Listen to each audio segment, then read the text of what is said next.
Yo, what is up YouTube? Welcome back to another full Siege video here today. As you can probably tell by the length, this is a pretty long one. That also means that we went kind of try hard. But I mean, you guys know me. Can't go fully try hard. Got some couple weird teams in there. But anyways, without further ado, let's get right into the attacks. First attack here, we have a Feng Tyrannus Harmonia. Obviously, you guys have seen this team before against the Molong Beta Fuki. I used this team against the Molong Mali Fuki, Molong Beta Fuki. And it works pretty well. I think it's only failed me once. Can't fail though, since, you know, Fuki can do some insane damage. The defense break too on my defense scaling units. And right there, it already gets a defense break on the Tyrannus. Also on Destroy, as they usually are. Tyrannus HP getting a bit low there. So I decided to use the defense buff here. And then go after this Tyrannus, since the Fuki, what am I talking about? Since my Tyrannus does some good damage, and boom! Just like that. Fuki is gone. Obviously, better does have revive, so could still bring that back. But we're looking pretty good. Yeah, Tyrannus the defense buff. Defense break. Was that 43,000? But, well, Fuki is back. Feng defense buff? No. Yikes. Not enough. 1 HP Fuki, so it gets like max damage. But still, I guess Fuki is nerfed now, so Tyrannus can tank that quite easily. And then finish him off again. Now, Beta obviously has a long cooldown on her skill 2 as well. So we should be good here. My Tyrannus is on Destroy, as you guys saw in the rune showcase there before the fight. So we can also destroy this Molong here. And then Feng Yan decided he wanted to win the game. 3 violent procs almost kills both units. And it's like, okay, I mean, I may as well kill this better then. So Molong left. There's also on Vampire. Kind of weird. Usually defense Molongs are on violent, obviously, for the extra chance to proc to then RNG you. But yeah, Vampire Molong, not that much of a threat. Next attack we have here, another Feng Yan. You actually have 2 Feng Yans. Double Feng Yan coming in clutch here. Feng Yan, Lulu, Laika. Obviously, idea here is Laika tanks the Molong Reckless, which is exactly what happens. Then Lulu can tank the Savannah and also sustain our team. Feng is just a good bruiser of the defense breaks and all that good stuff. Also, Laika doesn't glance, so we get the defense break of the Savannah, and just like that, Savannah's already dismounted. Savannah is probably the squishiest here, so I decided to go after her first. That is why. Obviously, Laika doesn't glance, so I could go for even like the Molong and whatnot. The Molong is low-key the biggest threat here, since he does have multi-hits. This one is actually violent too, so it could kill my Laika, and if Laika dies, the Feng is on Destroy, and maybe can win this out, but that would take a while. Probably actually would win this out, so even if Laika dies here, we should be good. But let's try and keep him alive here if we can. Get that nice Lulu cleanse. Nerfed Lulu, but still obviously has the cleanse up there. Just a longer cooldown now. And yeah, working on this Molong now to keep our Laika healthy. Obviously the Molong is defense strength Laika too, which then costs the Mal to target him. And Molong gets a pretty nice double stun there, but Feng also gets a nice proc, finishing off the Molong there, and Mali doesn't proc, but our Lulu gets a proc. Laika's back to full HP, and just like that, Mali's dead. Obviously, you guys don't need to see me beating down a Mali. This video is already long enough as is. Like, come on now. Anyways, next attack, same defense, different offense. We have a Wusa Ghani-Rica here. Probably not the safest team. Funny how I said we were going to try hard using safe teams, long teams, but this is probably not the safest team. Still pretty solid here, I think. Obviously, Molong strip is not that consistent. Savannah should be using skill 3 turn 1. Molong also should be using skill 3, which is exactly what happens. So, kind of wasted. Rika on minus water can tank to have the Wusa shield as well. Wusa is so nice now with the buff, obviously, to skill 2. Brings a lot more damage, so we can like burst through that Mali heals here as well. I tried to glance the Molong there, so that it wouldn't get the strips, but then he derps anyways. So that's okay. Okay. I don't want to use skill 3 on Wusa here, since Molong does have the strip. Maybe I still should have. Molong doesn't strip anything. Does use the strip, but doesn't strip anything. But we also lap his Savannah, since we had the slow on that. So I think that was a perfectly fine to wait a turn with the skill 3 there. That also cycles our cooldowns a bit better, since now we already have skill 2 next turn. Otherwise they would be up on the same turn and we overlap some skills. But I just had to ventilate the boost anyways, just for extra safety here. Probably maybe a slight misplay, but we're doing pretty well at this point. Haven't landed anything on the Molong yet though, other than I guess Wusa's sleeve. Which is pretty funny. Rika now lands every single dot and the slow. And yeah, Wusa buffs up here again. We are pretty dead at this point. I want to be focusing the Mali here now, since I guess I could get startled by the Mali with, like I said, the Wusa buff. Should have enough damage to kill her either way. I just don't want to get stalled out any longer. Obviously, faster finishes, the better. And just securing the kill with the boosted skill 2 there. 12,000 to face. Molly is gone. And the others will follow soon here with the dots. There we go. 3 wins to start off the siege. Doing pretty good. Doing pretty good. Next attack. Again, we're in the same defense, so I'm starting to run out of counters. This is probably the riskiest team here, thus far at least. Yeah, we use one of my old defense. I guess I don't run some defense anymore. Carcano, Yan Hong, and Triana. Carcano kinda can tank Molang, I guess, since there's Triana passive as well. And that's why, you know, it's a bit risky. Probably not ideal since Molang does have multi-heads too. Could be violent procking and then just killing me through the Triana passive. Triana also takes a defense break there, and I use Circle and had Savannah violent proc there. My Triana's dead.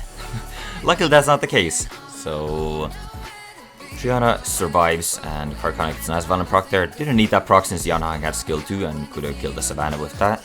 But yeah, we get the kill there. Triana gets out of defense break, so now she's not being focused anymore.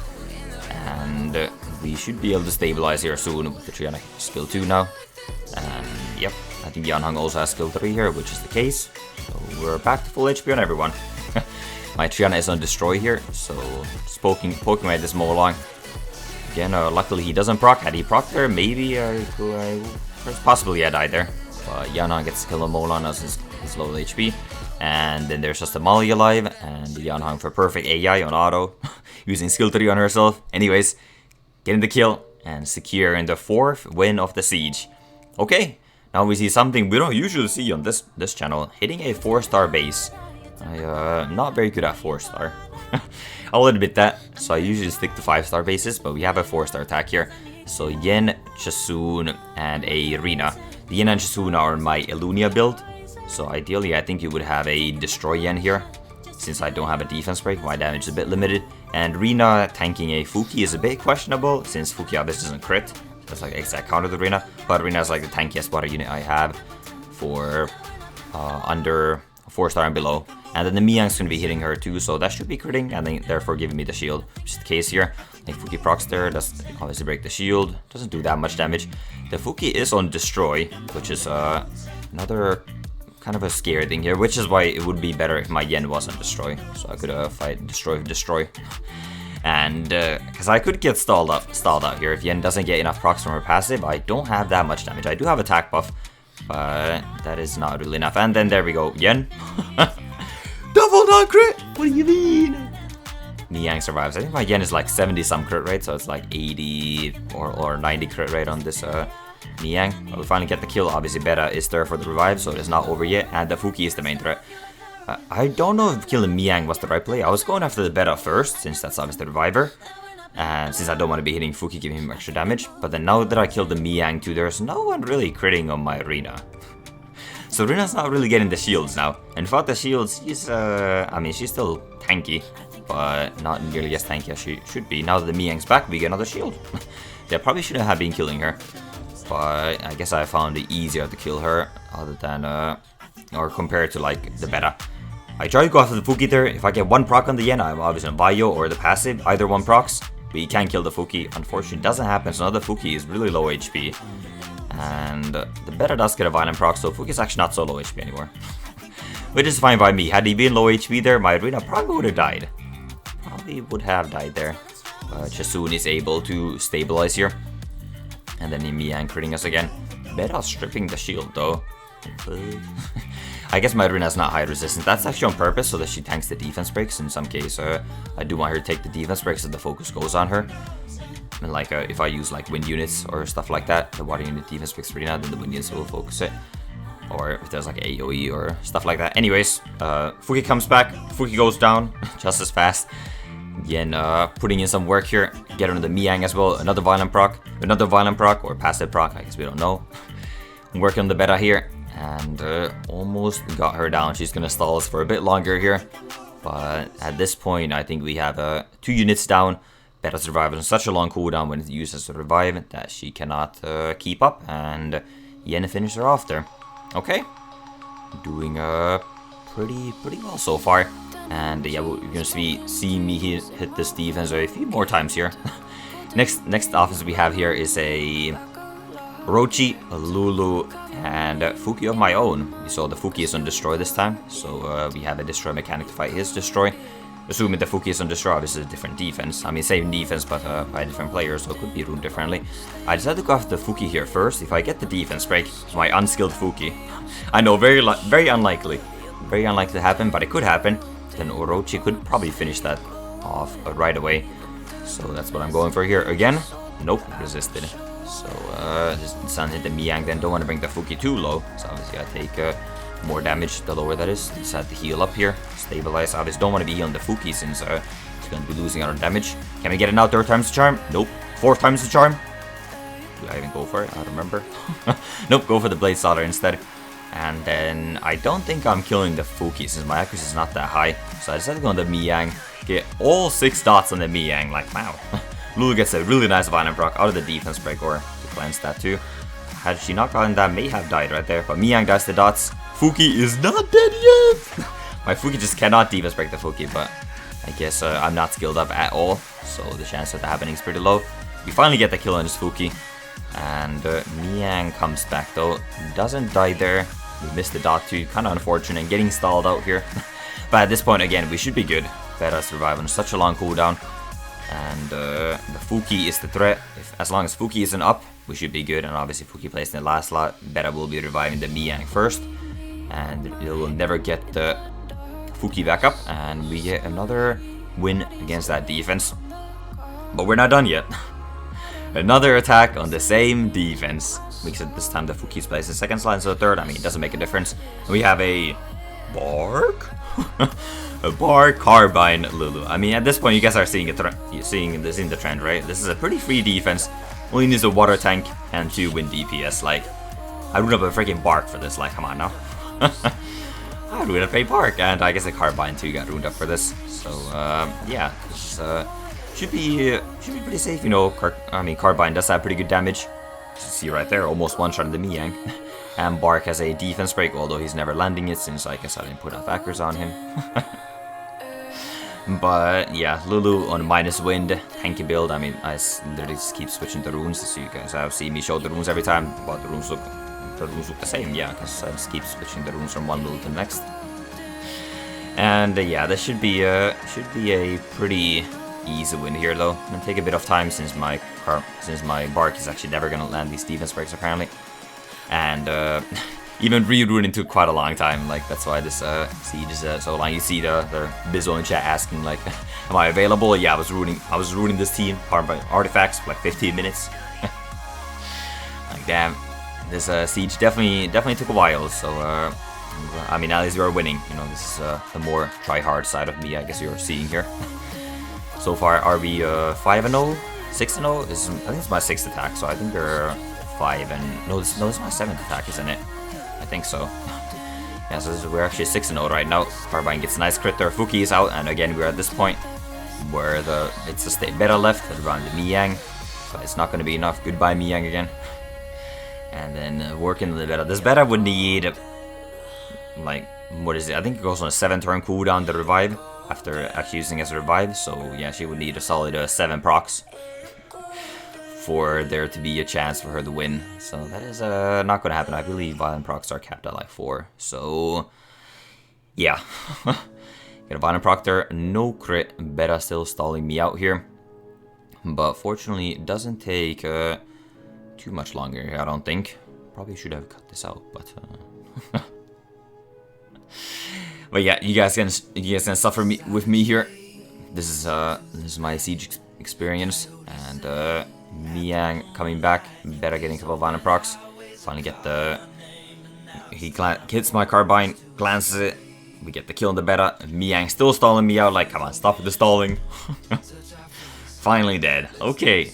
Yes, that is a 7th attack. 7 wins in a row. Oh, we're getting close to 10-0 again. Alright, but we're done with those attacks. Obviously, we took the base with that one.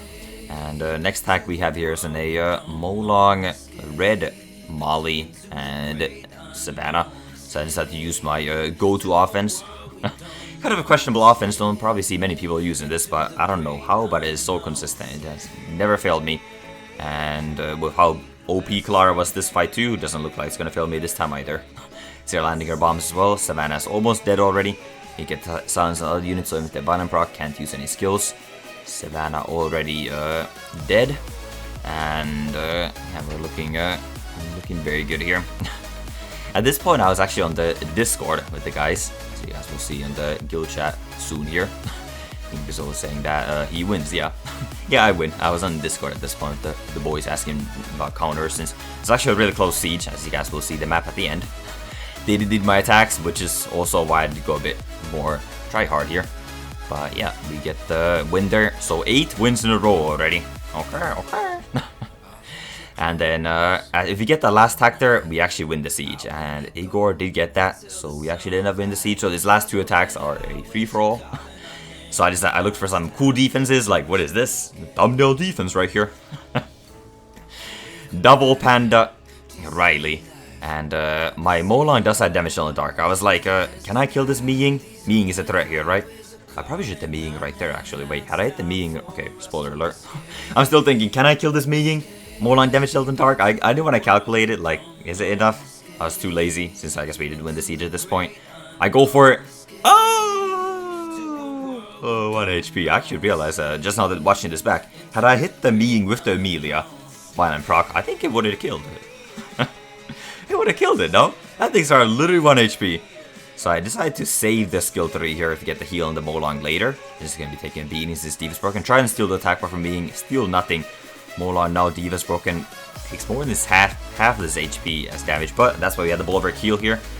Get the skill 3 on the Miying. Obviously Bulwark really nice and there's so many buffs. And Molong skill 2 gets the kill. Woo.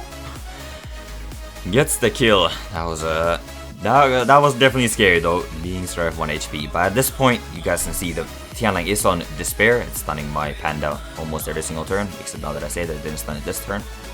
But just watch the stuns from the Tianlang onto my Molong. Like, Molong can't move, man. But the Tianlang being on Despair, even if it was violent, my team is so thick, you're never killing this. And with how many buffs he has, I'm gonna have like permanent skill 3s from this Bulwark. So at this point, it is quite over. We take another stun. He stunned me 4 out of 5 turns or something. So quite nice there. But again, we are already 5 stacks of Bulwark. And yeah, we just keep going after this this Light Panda Yarn again. 5 stacks on Bulwark. Amelia gets a nice violent proc there, cleansing up the Molong that has been still constantly stunned by this Tianlang. And Riley is kind of obnoxious. So many heals, but so many stacks from a Bulwark. Okay, shut up, man. If I got $1 every time I said that, I'd be a rich man. Huh? But anyways, Tianlang is dead. Riley still buffing up our Bulwark.